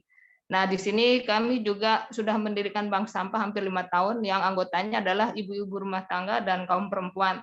Itu kami berdayakan, kami latih, dan kami berikan keterampilan, sehingga menghasilkan barang-barang atau kerajinan yang bernilai ekonomi. Nah, itu saja mungkin Pak secara singkat. Ke depan saya ingin produk kerajinan daur ulang ini lebih dikenal. Kemudian kebetulan saya juga punya brand, yaitu brand produk kami, yaitu dari Bank Sampah, adalah Lombok Recycle. Artinya di sini dengan brand itu, ketika orang akan mencari kerajinan atau produk-produk dari daur ulang, itulah kami perkenalkan, itulah dia Lombok Recycle tempatnya. Mungkin itu saja Pak. Terima kasih. Assalamualaikum warahmatullahi wabarakatuh. Waalaikumsalam. Terima kasih Bu Sukma atas sharingnya. Bapak Ibu, kenapa saya membuka dengan pertanyaan ini? Ya, karena begini, orang melakukan usaha, orang Indonesia yang melakukan usaha itu jumlahnya besar sekali, mungkin sekitar 60-an juta. Nah, tetapi yang berwirausaha, nah ini masih apa namanya, mungkin masih ada tanda tanya. Sebenarnya sih berapa jumlahnya? Berarti ada perbedaan antara orang yang berusaha dengan wirausaha atau melakukan aktivitas entrepreneurship. Nah, perbedaannya ada di mana? Pertama-tama adalah di motif. Motif ya. Motif itu adalah alasan untuk melakukan sesuatu. Jadi motif berusaha. Motif berusaha ini setiap orang yang melakukan usaha itu berbeda-beda. Kalau berdasarkan berdasarkan survei gitu ya, berdasarkan riset yang dilakukan oleh Global Entrepreneurship Monitor, sebagian besar orang melakukan usaha karena terpaksa atau by accident. Ada yang kemudian seterusnya dia seperti itu. Ada juga yang kemudian berubah, motifnya itu berkembang. Ya. Atau ada yang ketika dia baru mulai melakukan usaha itu dia sudah memiliki motif yang tidak sekedar terpaksa. Ya, tapi dia by design ya, dia memiliki motif yang lebih dari itu. Ya, jadi motifnya itu yang paling pertama itu kan motifnya ya sekedar untuk mendapatkan penghasilan untuk kehidupan sehari-hari. Level berikutnya adalah memiliki motif untuk menabung dan berinvestasi. Nah, motif yang lebih tinggi lagi adalah memberikan dampak sosial, misalkan menciptakan lapangan pekerjaan, memberikan dampak lingkungan, ya misalkan memperbaiki lingkungan dan seterusnya. Nah, saya senang sekali ya. Dari 4 yang sharing tadi, ini kelihatannya motifnya itu sudah pada level itu. Dan ini nanti yang akan menentukan keberlanjutan dari bisnisnya. Nah, kurang lebih seperti itu ya. Nah, kalau kita bicara tentang kalau kita bicara tentang apa itu strategi, strategi adalah cara mencapai tujuan dengan menggunakan sumber daya yang ada dan memperhatikan kondisi lingkungan. Nah, definisinya simpel sekali. Nah, jadi ada 3 kata kunci di situ, adanya tujuan, ya, adanya sumber daya, dan adanya kondisi lingkungan. Nah, sampai setengah jam ke depan atau 35 menit ke depan, saya menyampaikan materi ini, ya kita cuma bicara ini 3 ini aja, tujuan, sumber daya, dan kondisi lingkungan. Apa itu? Nah, makanya saya tadi membuka dengan pertanyaan tersebut ini supaya menggali tujuan Bapak Ibu melakukan bisnis gitu ya. Nah, ini Bapak Ibu, landasan strategi. Ya, landasan strategi ini yang di poin pertama tentang tujuan tadi. Ada visi, ada misi, ada nilai-nilai. Nah, saya yakin Bapak Ibu sudah sering mendengar tentang istilah-istilah ini, tetapi saya ingin mengingatkan kembali begitu ya. Apa sih mereka ini dan bagaimana keterkaitannya? Pertama, visi. Visi adalah pernyataan mengenai apa yang ingin dicapai pada jangka panjang dalam rangka mengembangkan dan memperkuat bisnis dengan menerapkan nilai-nilai tertentu. Nah, jadi visi adalah pernyataan, ya, pernyataan mengenai apa yang ingin dicapai. Nah, tadi Bapak Ibu sudah sharing, ada 4 tadi yang sudah sharing. Nah, di situ sebenarnya sudah mengandung visi. Ya, visi-visi tadi sebenarnya sudah mulai terlihat. Nah, nanti mungkin tinggal dirumuskan begitu ya. Karena bagaimanapun juga visi ini penting sebagai satu pegangan ya, satu pegangan motif ya. Jadi sumber tenaga begitulah kira-kira begitu, sumber motivasi karena dia memberi arah. Visi ini harus cukup besar. Paling tidak sesuatu yang belum akan tercapai dalam 10 tahun ke depan. Nah, makanya tadi saya kasih angka 10 tahun. Jadi dia harus cukup besar yang untuk mencapainya itu tidak bisa dalam waktu singkat. Ya, kalau dalam perjalanan bisa dicapai dalam waktu singkat ya itu bagus. Dan visi ini juga bisa bisa meskipun dia jangka panjang dia bisa diperbaiki, kira-kira begitu. Nah, yang kedua, misi adalah deklarasi tentang apa yang harus dikerjakan oleh perusahaan dalam rangka mewujudkan visi tersebut ya. Jadi kira-kira misi ini menjawab pertanyaan apa hal-hal yang peran apa yang perusahaan tersebut perlu lakukan ya untuk supaya mencapai visi itu. Jadi kalau misi ini tercapai maka mengarah pada ketercapaian visi. Ya, misalkan visi itu tadi boleh saja menjadi BUMDes yang terbaik di Indonesia gitu dalam 10 tahun ke depan. Nah, apa ukuran terbaik kan gitu ya? Ada ukuran-ukurannya. Nah, maka misinya akan begini mengatakannya. Misinya adalah menjadi BUMDes yang memberikan nilai tambah atau menjadi BUMDes yang paling most preferable gitu ya, paling diinginkan oleh para pelaku usaha rekanan ya, menjadi BUMDes yang memastikan bahwa konsumen dari para pelaku usaha rekanan tersebut puas dan seterusnya. Artinya bila hal tadi tercapai, jadi peran-peran tadi itu tercapai, maka visinya akan tercapai. Nah, kira-kira begitu. Misalkan visi ingin menjadi ingin memproduksi atau menghasilkan. Nah, ingin misalkan visi menjadi menjadi perusahaan penghasil kopi kelas dunia. Itu kan visi besar tuh. Nah, tinggal nanti kelas dunia itu ukurannya apa. Nah, supaya itu tercapai, maka misinya misalkan adalah tadi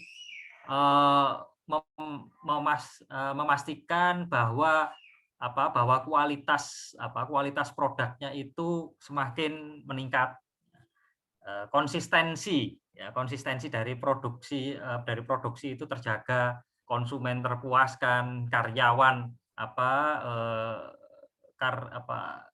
employee engagement ya, jadi keterikatan karyawan dengan perusahaan itu semakin meningkat dan seterusnya. Nah, itu adalah misi, ya, sebuah deklarasi tentang apa yang harus dikerjakan supaya untuk mewujudkan visi tersebut. Nah, yang terakhir adalah nilai-nilai, adalah sifat-sifat yang dipercaya sebagai kekuatan untuk mengintegrasikan sistem struktur proses ya dalam mencapai tujuan tersebut. Jadi nilai-nilai ini hal-hal ya sifat-sifat baik yang dipercayai kebenarannya, diyakini bahwa itu nanti yang menjadi perekat gitu ya. Jadi nilai-nilai baik itu apa? Misalkan disiplin. Ya, jadi yakin ya kalau perusahaan tersebut menerapkan kedisiplinan, maka akan bisa menjalankan misinya sehingga visinya tercapai. Kira-kira begitu.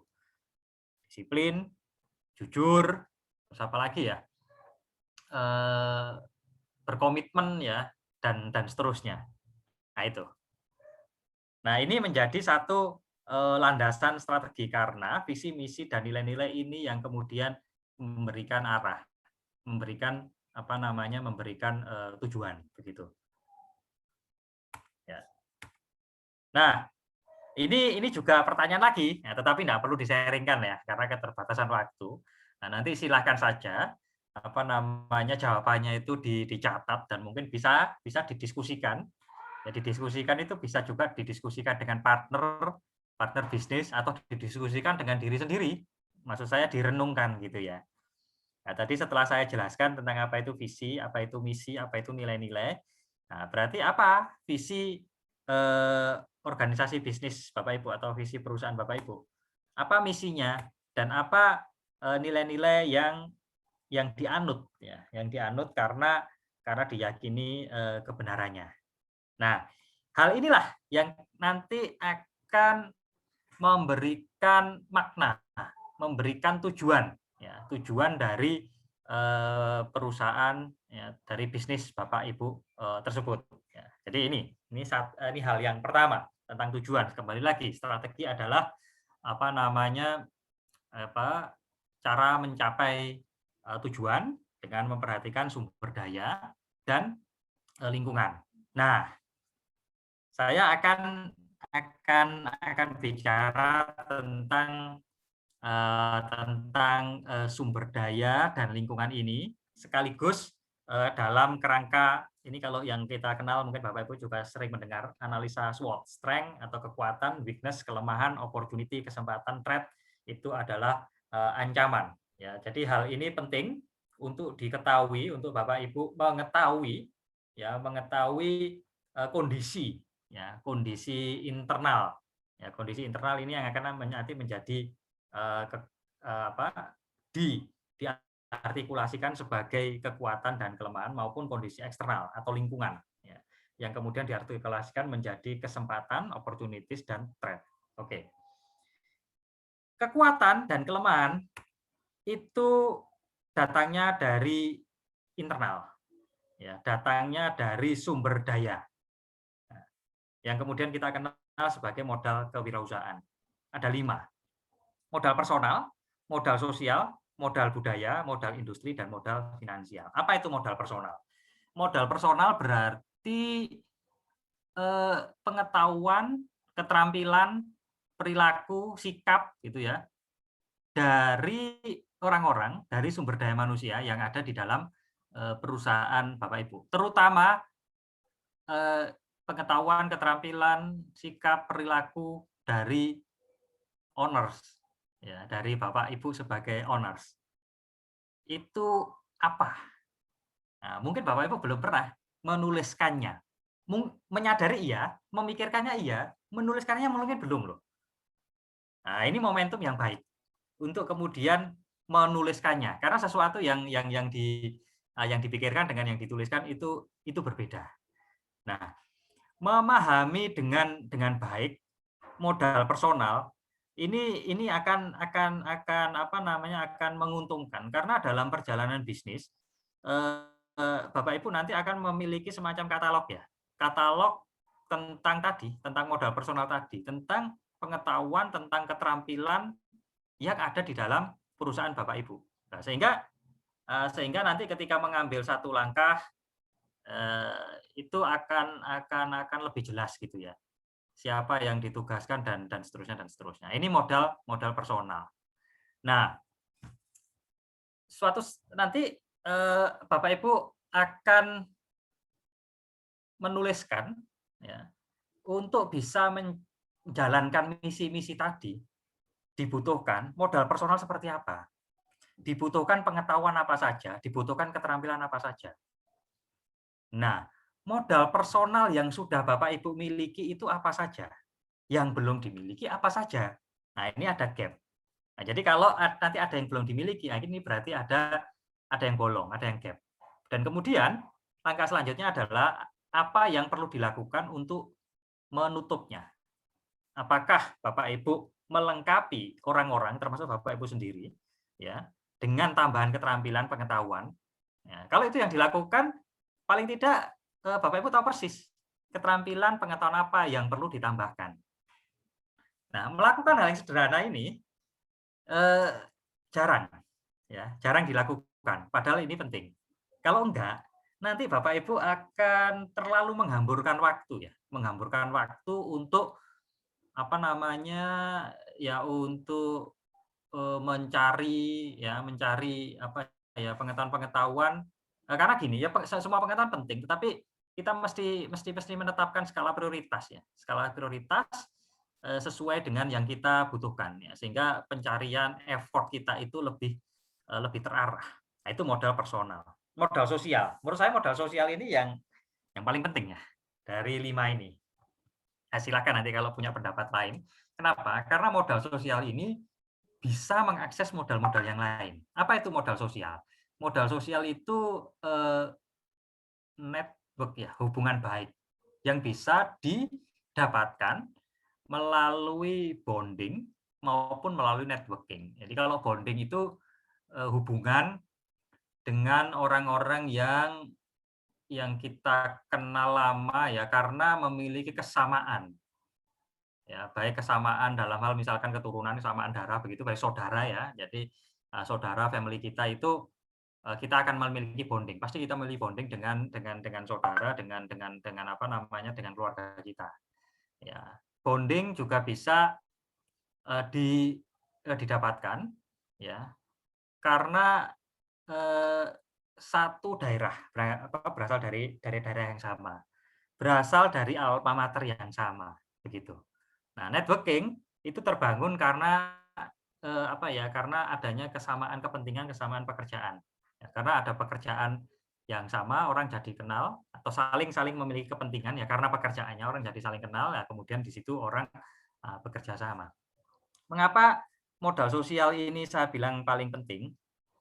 Sekali lagi, karena dengan adanya networking, kita bisa mengakses modal personal yang dimiliki oleh orang lain di luar organisasi kita, gitu. Ya, jadi karena kita kenal baik, ya, dengan orang lain di luar organisasi kita, dia jadi mau mengajarkan hal-hal yang kita ingin tahu. Dia jadi mau berbagi, sharing informasi, sharing data segala macam yang kita perlukan. Padahal kalau kita mencari informasi tersebut, wah, itu bakal lama sekali, effortnya bakal besar sekali. Karena kita kenal dengan teman yang dulu itu satu alumni dan kebetulan dia sedang memiliki memiliki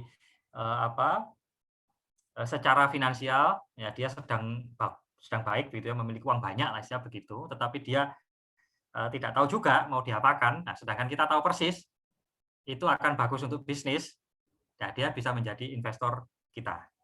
Nah, mendapatkan kepercayaan investor itu kan sesuatu yang tidak mudah, tetapi kadang-kadang karena bonding itu bisa lebih mudah, gitu ya, lebih mudah didapatkan. Nah, sekali lagi ini modal modal sosial, ya. Oke. Kemudian modal budaya. Modal budaya adalah pemahaman terhadap norma-norma, terhadap nilai-nilai suatu daerah tertentu. Contohnya begini, Bapak jualan kopi ke negara lain, ya, ke Cina atau ke Arab, gitu ya. Nah, orang sana pasti memiliki norma-norma, memiliki kebiasaan-kebiasaan, memulai pandangan-pandangan yang berbeda dengan orang Indonesia.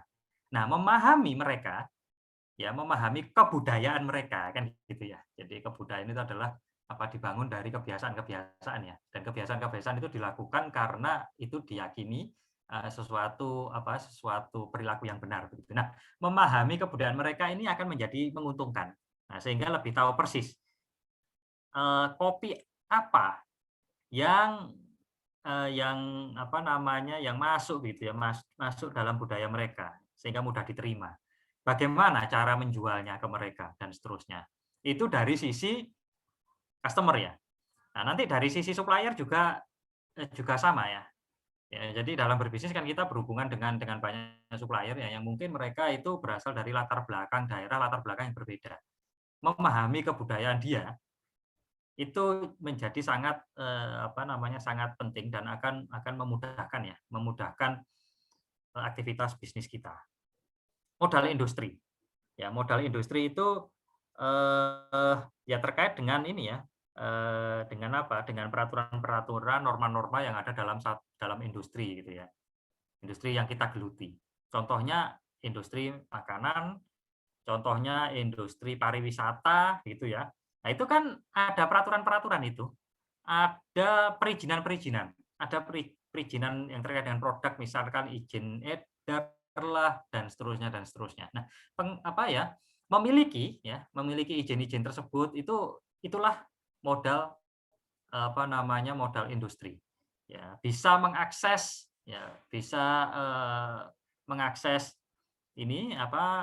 mengakses resources yang diperlukan dalam industri tersebut. Nah, itu modal industrinya. Resources misalkan ya resources yang diperlukan untuk produksi, resources yang diperlukan untuk distribusi segala macam, itu semua adalah modal industri. Jadi modal industri ada yang sifatnya intangible, ada yang bersifatnya tangible. Nah, terus kemudian yang terakhir adalah modal finansial. Ya, modal finansial modal pembiayaan dan seterusnya. Sebenarnya bentuknya tidak hanya bentuknya maksud saya begini. Modal-modal ini ya, modal-modal ini ini mungkin Bapak Ibu sudah bisa mulai untuk mengidentifikasi mana saja yang Bapak Ibu perlukan. Sekali lagi, mana saja yang Bapak Ibu sudah punya, mana saja yang belum. Mana saja yang bisa Bapak Ibu adakan dengan mudah. Ya, untuk mengadakannya itu Bapak Ibu tidak kesulitan, tidak memerlukan effort energi yang tinggi. Ini yang disebut sebagai strength. Sebaliknya, bila modal-modal tersebut Bapak Ibu itu sulit sekali gitu ya untuk mengadakannya, itu adalah weakness. Nah, kira-kira begitu ya. Strength dan weakness berangkatnya dari situ. Misalkan Bapak Ibu bisnis makanan. Nah, ternyata masak itu sesuatu yang Bapak Ibu itu sulit untuk lakukan, gitu. Nggak hobi sebenarnya, nggak minat, itu weakness. Nah, beda kalau misalnya Bapak Ibu itu semakin banyak memasak, semakin banyak menguji coba resep, ya, sehingga produknya itu makin baik. Ya, dan ternyata ketika Bapak Ibu melakukan aktivitas tersebut, energi Bapak Ibu itu makin besar. Nah, itu adalah strength. Ya, itu. Nah, kemudian opportunities dan threat. Ini datangnya bisa dari yang skala besar itu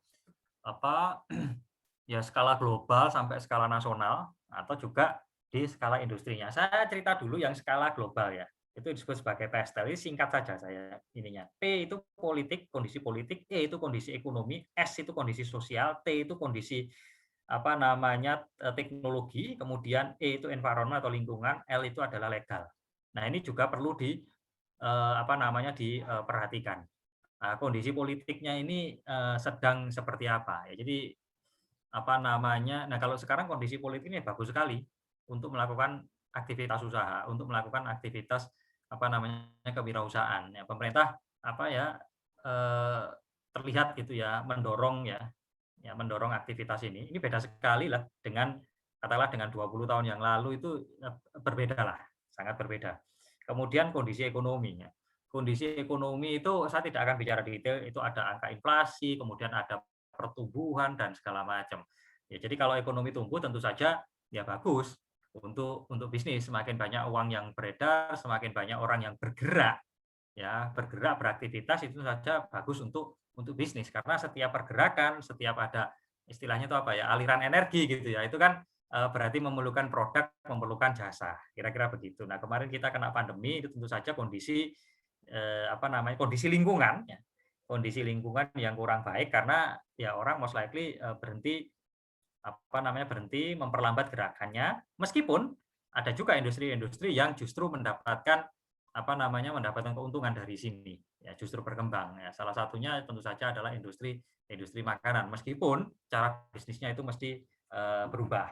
Nah, kemudian kondisi sosial ini juga termasuk kondisi demografi ya. Jadi berbisnis di di sebuah negara yang demografinya seperti Indonesia, ya berarti kan angkatan kerjanya itu besar, ya jumlah orang-orang yang berusia muda itu lebih besar seperti piramid begitu ya, itu akan berbeda, ya dengan bisnis yang cocok untuk negara seperti Jepang, yang mana jumlah senior citizen-nya itu besar gitu ya, jadi besar di atas begitu, sedangkan yang di tengah terutama yang bawah itu mengecil gitu, karena di sana mungkin orang terlalu sibuk bekerja gitu, kurang kehidupan keluarganya segala macam kurang, anaknya sedikit dan segala macam. Tentu saja ini berbeda cara bisnisnya. Mungkin kalau di Jepang begitu ya, kita jualan jasa atau jualan produk yang cocok untuk senior citizen itu tepat begitu. Nah, tetapi kalau di Indonesia ya mungkin yang punya peluang lebih besar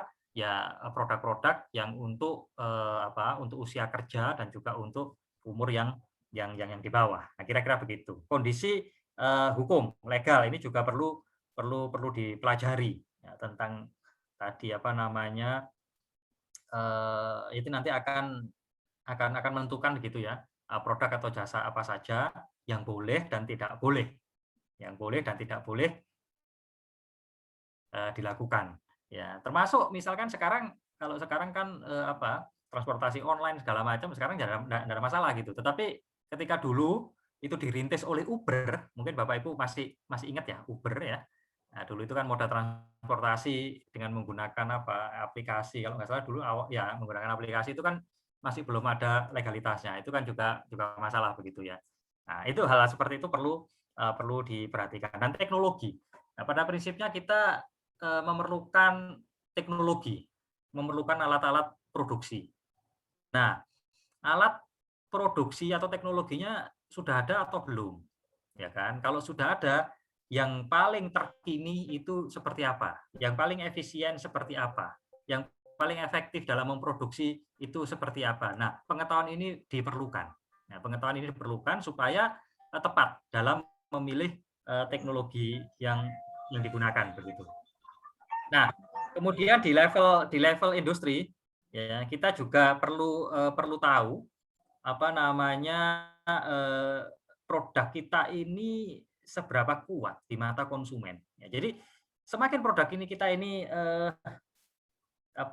diperlukan konsumen, nah maka bargaining posisinya terhadap konsumen itu akan semakin kuat. Tetapi kalau produk kita ini komoditas dan konsumen itu punya banyak pilihan selain produk kita, nah maka kita itu makin lemah. Contoh, kalau produk kita ini adalah produk-produk farmasi, ya apalagi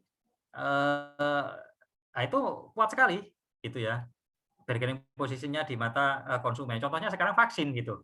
Ya, vaksin COVID ini kuat sekali gitu ya. Jadi konsumen bisa dibilang sulit untuk menawar. Ya, tetapi kalau produk kita itu ya produk yang komoditas, misalkan kopi. Ya kopi itu bisa komoditas. Ya, dan itu akan di mata konsumen mungkin dia bisa lemah itu bargaining posisinya. Tetapi kalau kita bisa mendesain kopi kita ya sedemikian rupa sehingga dia memiliki brand yang kuat, memiliki specialty tadi ya.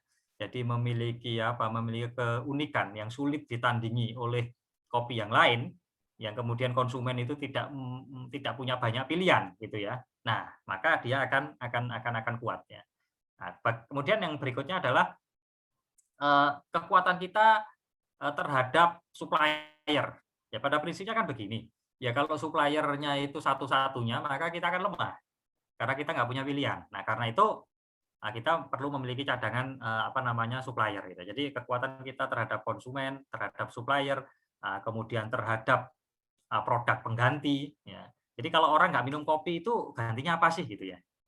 Nah, kalau ternyata tidak ada gantinya ya berarti kita relatif kuat. Tetapi kalau semakin banyak produk pengganti, ya maka kita semakin lemah begitu ya. Kemudian berikutnya adalah seberapa ketat persaingan di dalam industri yang kita jalankan itu ya. Nah, pemahaman tentang hal ini nanti menjadi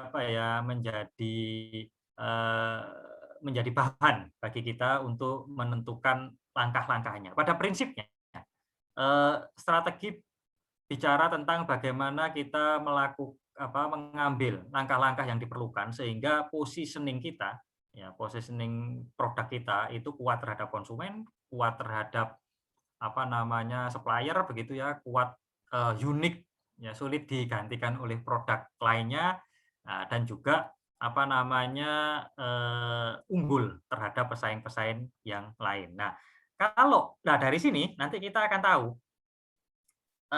opportunities kita itu ada di mana ya. Kita itu memiliki keunggulan yang mana, kita memiliki bargaining position yang kuat itu di sisi mananya. Nah, itu akan menjadi opportunities kita. Nah, threat ya tentu saja apa yang bisa menjadi threat kita? Apakah produk pengganti?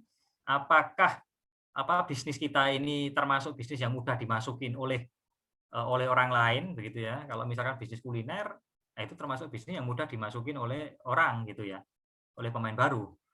Tetapi kalau kulinernya itu berbasis teknologi gitu ya, ada risetnya begitu ya, masak dengan teknologi tertentu, bisa mengawetkan produk dengan teknologi tertentu, bisa mengontrol rasa bisa dikontrol sehingga konsisten ya, dan kemudian ada riset yang mengatakan oke, rasa yang paling disukai itu yang begini. Nah, itu tentu saja akan meningkatkan, istilahnya itu barrier to entry, akan meningkatkan kesulitan pesaing untuk masuk gitu, untuk masuk ke bisnis kita. Nah, strategi Bapak Ibu itu bicara tentang itu. Ya, kita tahu tujuan, ya kan? Kita tahu sumber daya, ya kita miliki, dan yang kita miliki, kita tahu lingkungan, ya lingkungan persaingan kita. Nah, itulah apa namanya strategi Bapak Ibu. Nah, yang terakhir ya.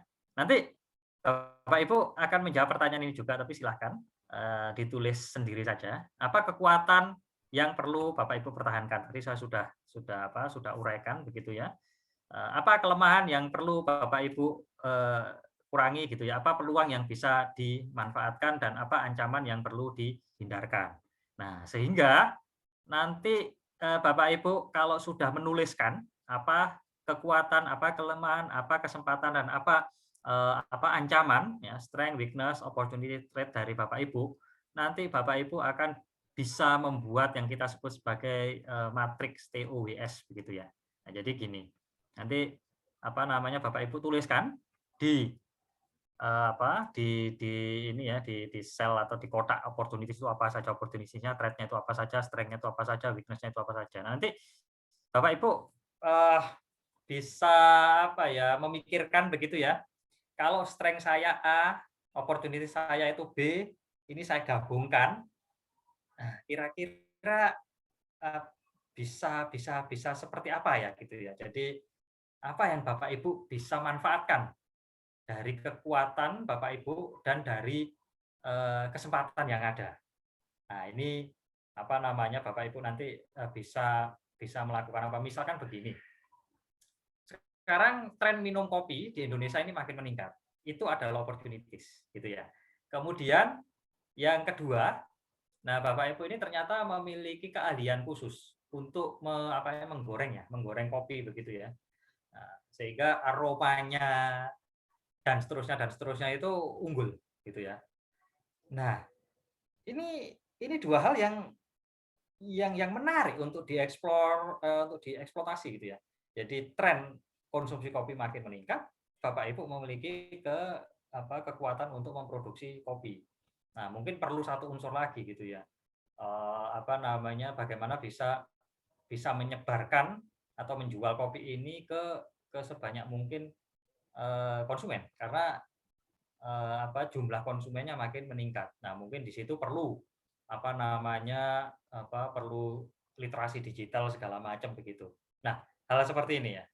Dan seterusnya, nanti ada strength, kemudian ada threat gitu ya. Threat-nya misalkan ternyata produsen kopi ini ya banyak, dan itu produsen impor ya, ternyata kopi dari Vietnam itu banyak masuk ke Indonesia. Nah, bagaimana nih strength-nya Bapak Ibu tadi ya, kemampuan yang unik untuk menciptakan kopi yang baik tadi itu bisa digunakan untuk katakanlah menang bersaing terhadap kopi-kopi impor tersebut. Nah, ini pemetaan ini penting untuk dilakukan sehingga bisa diambil langkah-langkah yang diperlukan.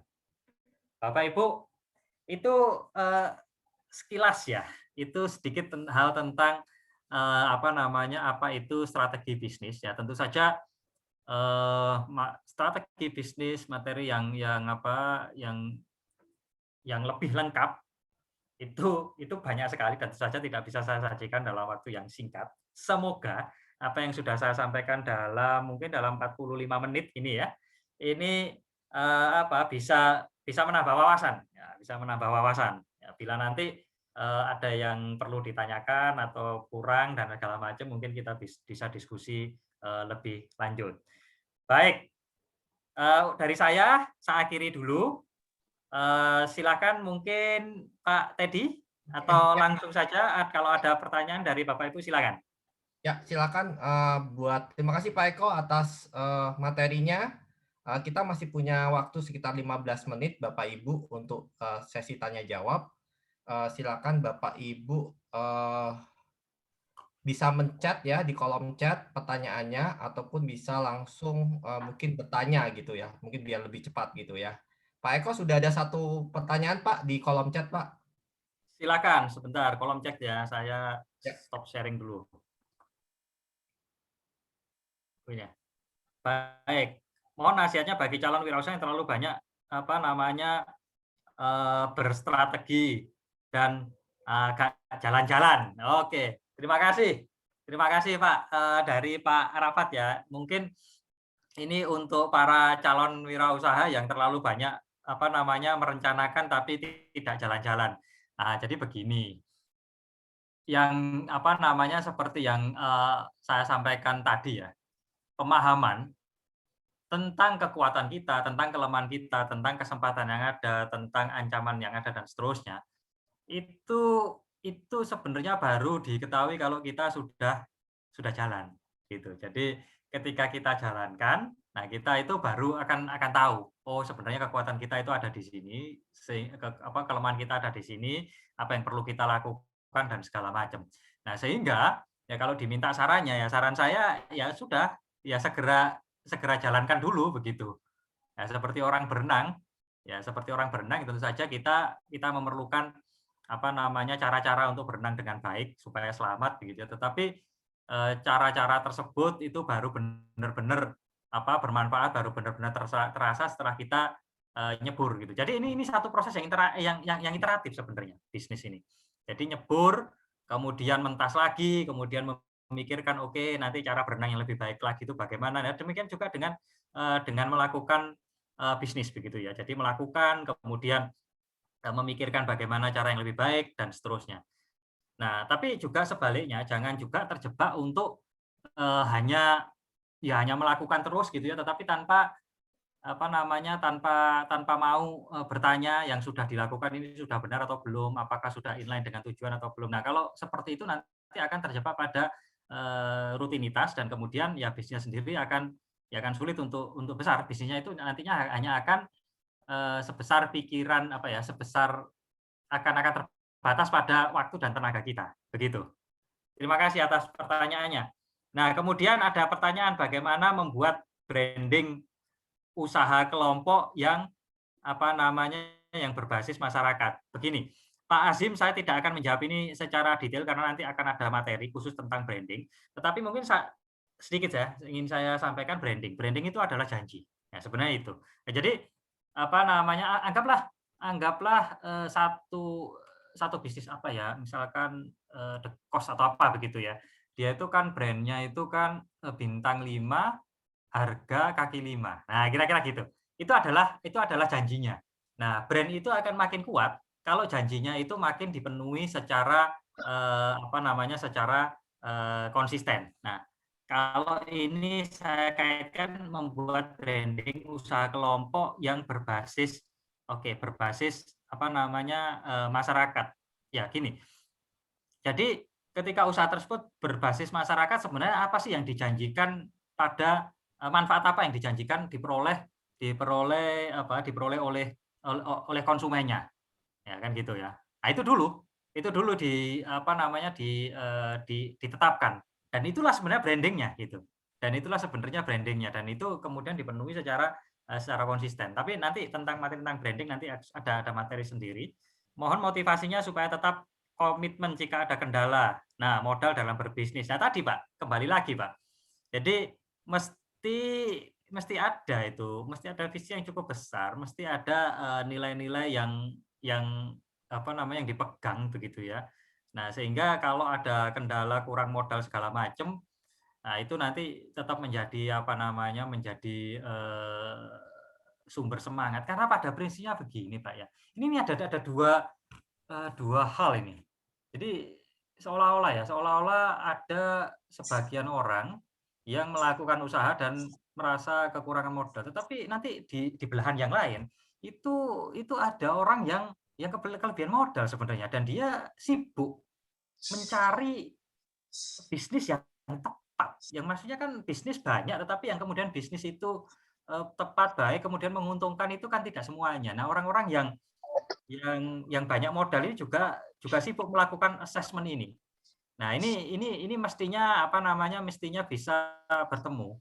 Siapa yang bisa menemukan modal? Yang bisa menemukan modal ini logikanya adalah orang yang tidak berhenti sampai kemudian dia ketemu gitu. Kalau dia sudah berhenti, ya berarti tidak sempat ketemu dengan modal tersebut. Nah, tentang caranya ini ya macam-macam. Nah, mungkin salah satu yang diinisiasi oleh AIZ ya nanti kan ada apa namanya investor matching dan seterusnya. Tetapi seringkali ketika itu dilakukan ternyata investornya juga tidak berhasil menemukan pelaku bisnis yang siap begitu. Nah, itu kelemahan di manajemen baik pemasaran dan keuangan. Saya punya pengawet tapi belum maksimal. Apa ini pertanyaannya? Bagaimana cara mengenalkan produk yang terhitung masih produk baru, yaitu stick down kopi? Ya, begini. Saya yakin sebelum stick down kopi ini, wah ini unik juga ini. Saya ingin nyicipin juga ini. Sebelum stick down kopi ini dibuat, ya, saya yakin Pak Antoro ini juga sudah melakukan melakukan riset pasar yang intinya menjamin kalau produk ini apa namanya sudah berhasil diproduksi, maka akan ada yang mengkonsumsi. Nah, kan begitu ya. Kalau dalam bisnis itu kan dimulainya dari market dulu. Soalnya kalau enggak, ya nanti akan sulit diterima diterima market. Nah, bagaimana cara mengenalkan produk? Yang dikenalkan itu selalunya adalah manfaat-manfaat dalam mengatasi masalah konsumen, ya, atau manfaat yang memberikan nilai tambah pada konsumen. Nah, nanti mungkin kapan-kapan kita bisa ngobrol, atau mungkin nanti Pak Antoro ini juga bisa mendapatkan coaching dari tim kami. Nah, pasti nanti akan ditelusuri.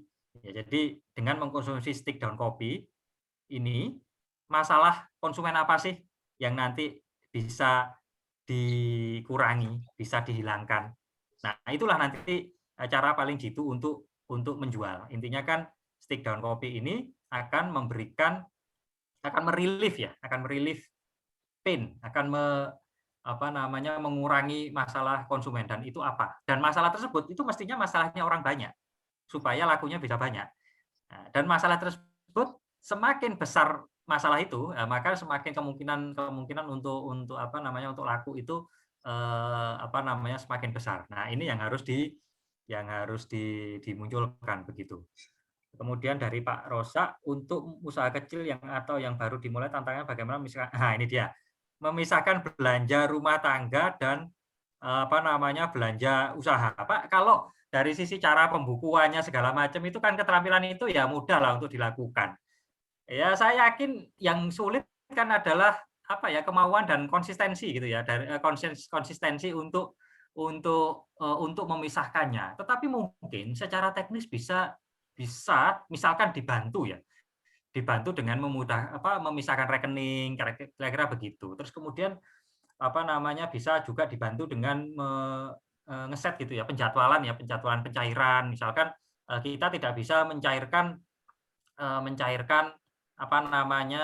uang perusahaan tersebut sewaktu-waktu gitu ya. Misalkan harus dengan persetujuan 2 orang dan segala macam, itu mungkin hal-hal teknis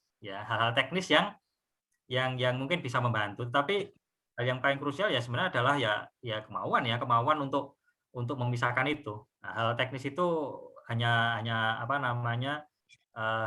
membantu saja. Jadi tantangannya sih lebih ke diri kita sih. Karena kalau teknis pemisahannya, teknik pembukuannya segala macam, nanti juga rekan saya juga akan mengajarkan itu.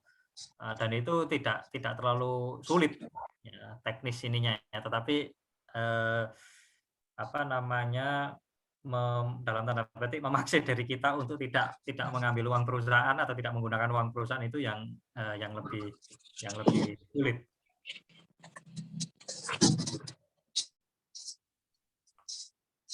Oke, setelah mengetahui peluang dan ancaman, apakah nanti strategi bisnis bisa menaikkan usaha?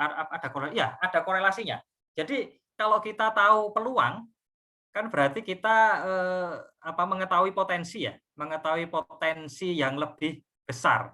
Nah, ini yang nanti bisa menaikkan omset usaha. Contohnya begini, ternyata setelah kita analisa begitu ya, kita bisa menemukan bahwa kita bisa menemukan bahwa ternyata ada potensial customer yang selama ini tidak digarap. Nah, itu adalah peluang. Atau begini, kita kemudian bisa melihat potensial customer ini bisa tergarap kalau kita memodifikasi produk kita. Saya kasih contoh simpel begini ya. Katakanlah kita jualan jualan beras begitu ya. Jualan beras dalam kemasan. Kemasannya itu 10 kg. Kira-kira siapa konsumennya? Ya tentunya orang yang mampu membeli dalam satuan 10 kg. Padahal sebagian besar orang Indonesia itu butuh beras. Padahal yang punya duit ya lebih banyak. Maksudnya jumlah orang yang memiliki uang itu tidak hanya orang yang mampu beli 10 kg tadi begitu loh. Nah, ini kan sebenarnya sebagai peluang ya. Nah, kemudian strateginya ya katakanlah simple ya jangan 10 kg gitu. Kalau perlu setengah kilo gitu loh satu kemasan ya dengan harga yang harga satuannya itu bisa lebih mahal gitu. Nah, ini akan memperbesar peluang, memperbesar potensi pembeli dan ini ya tentu saja bisa menaikkan omset. Nah, hal-hal seperti ini. Jadi mungkin gini. Kalau Bapak Ibu memiliki memiliki segmen market tertentu, mungkin coba tanya, segmen market yang tidak tersentuh ini kenapa ya kok dia tidak tersentuh gitu ya?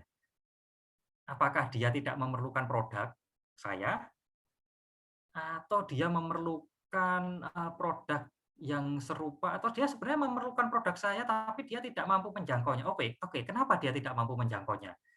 Atau dia memerlukan produk saya dengan modifikasi tertentu begitu. Nah, hal seperti itu perlu kita pikirkan gitu. Dan itulah strategi gitu ya. Gitu. Baik, Bapak Ibu, kelihatannya saya waktunya sudah hampir habis ya, tinggal sedikit lagi. Oke, ini ada satu pertanyaan lagi. Kesulitan dalam SDM yang bersungguh-sungguh. Nah, ini dia. Mohon triknya. Gini. Nanti ada sesi SDM juga, tetapi saya akan cerita sedikit ya tentang pengalaman mahasiswa Prasetya Mulia dalam mendapatkan SDM yang loyal dan baik dan terampil. Semoga ini kalaupun tidak persis bisa digunakan trik ini ya, semoga paling tidak menginspirasi. Begini, dia punya usaha kuliner, warung tenda begitu, tapi sekarang udah makin besar. Atau restoran begitu. Ini kan penyakitnya ya kalau SDM ya. Ini kan pindah-pindah, ya kan? Karena nggak mau gitu ya, nggak mau kerja di restoran, nggak mau jadi waiters atau apa begitu ya. Mereka lebih prefer misalkan kerja di toko begitu ya, toko pakaian segala macam. Ya, biasanya begitu dan itu pindah-pindah begitu. Oke. Terus kemudian murid saya ini menetapkan UMR. Ya, untuk pegawai di restoran tersebut gede, UMR di Jakarta, di Jabodetabek itu besar, tidak banyak yang bisa melakukan itu ya. Tetapi yang lebih menarik adalah dia hanya menerima pegawai yang maksimal itu ijazahnya SMP. Loh, kaget saya, kok begitu strateginya ya? Dia bilang gini, Pak, kalau ijazahnya itu dalam tanda petik mohon maaf hanya SMP, sulit Pak dapat kerja yang bisa ngasih UMR. Sehingga ya dia tidak punya banyak pilihan gitu. Wah, canggih juga. Nah, tapi dia latih Ya latih pegawai itu untuk terampil melaksanakan SOP di restoran dia, gitu ya. Nah, sehingga makin lama efektivitas kerjanya itu juga makin meningkat karena kan dia melakukan hal yang rutin, yang sama setiap hari, sehingga pegawai dia ini makin memiliki cara yang makin baik untuk melakukan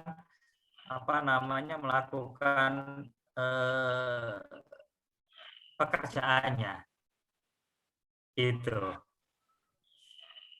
Nah, kira-kira seperti ini salah satu trik dalam MGM. Baik Bapak Ibu, ini tepat jam 3. Saya mohon maaf bila tidak bisa berdiskusi lebih jauh dan harus mengakhiri sesi ini. Silakan Pak Teddy, terima kasih. Terima kasih Pak Eko, terima kasih atas paparan dan ilmunya ya Bapak Ibu ya. Mungkin sebelum saya tutup acara ini dan mengingatkan kembali untuk acara besok, Bapak Ibu mohon kameranya dihidupkan. Kita akan ada foto bersama untuk semua peserta ya. Silakan Bapak Ibu mohon kameranya dihidupkan ya. Jadi kita bisa foto bersama Bapak Ibu. Silakan nanti Siska bisa beri aba-aba ya. Silakan Bapak Ibu, masih ada yang kameranya belum dihidupkan. Mohon bantuannya untuk menghidupkan.